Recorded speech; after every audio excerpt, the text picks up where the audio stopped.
An old friend performs a small holiday miracle and saves Christmas for a single mom.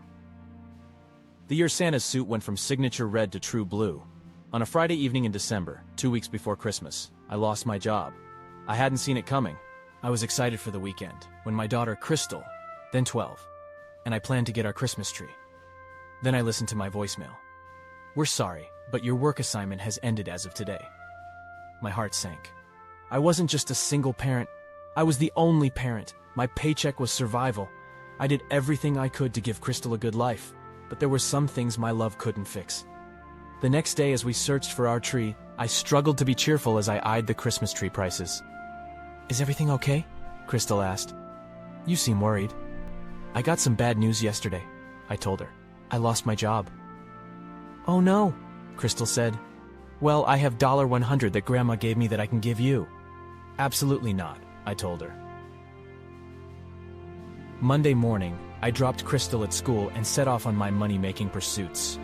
Looking for where to sell stuff, I headed to the pawn shop with a garnet ring set in 14-karat gold that my mother had given me a decade earlier. "Best I can do is $70, the owner said.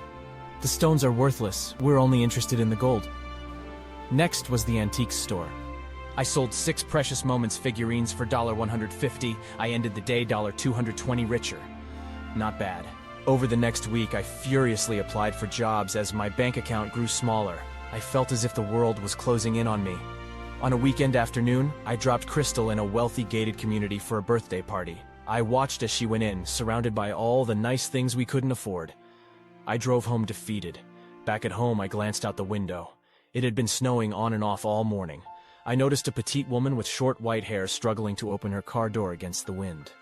As she got out, I realized it was my old professor, Sister Esther Heffernan. I hadn't seen her since we'd met for lunch 3 months ago. I'd first met Sister Esther 10 years earlier when I was her student at Edgewood College in Madison, Wisconsin. Crystal was 3 at the time, and I sometimes took her to class. Sister Esther was understanding and would bring coloring books to occupy Crystal. After I graduated, Sister Esther kept in touch, meeting me for lunch every few months. I had grown to love her like family. I rushed to the front of my building. "What are you doing out in this weather?" I asked as we hugged. "Well, I tried to call last week but couldn't get through. Then I called your job, and they said you weren't working there anymore, so I thought I would come by," Sister Esther said. "I have a couple of gifts for you and Crystal." I made her a cup of tea, and we talked. Just being in Sister Esther's presence gave me hope that things would be all right. As she got up to leave, she handed me a Christmas card. "This is for you," she said, as she kissed me on the cheek. I walked her to her car and waved as she pulled away. When I opened her card, I gasped in shock. There was money inside. $100 bills fell onto the table. Tears of gratitude puddled in my eyes as I counted. Sister Esther had given me $1,000. On Christmas morning, Crystal and I gathered around our tree, and I joyfully watched as she opened her Christmas gifts. I silently thanked Sister Esther in my heart.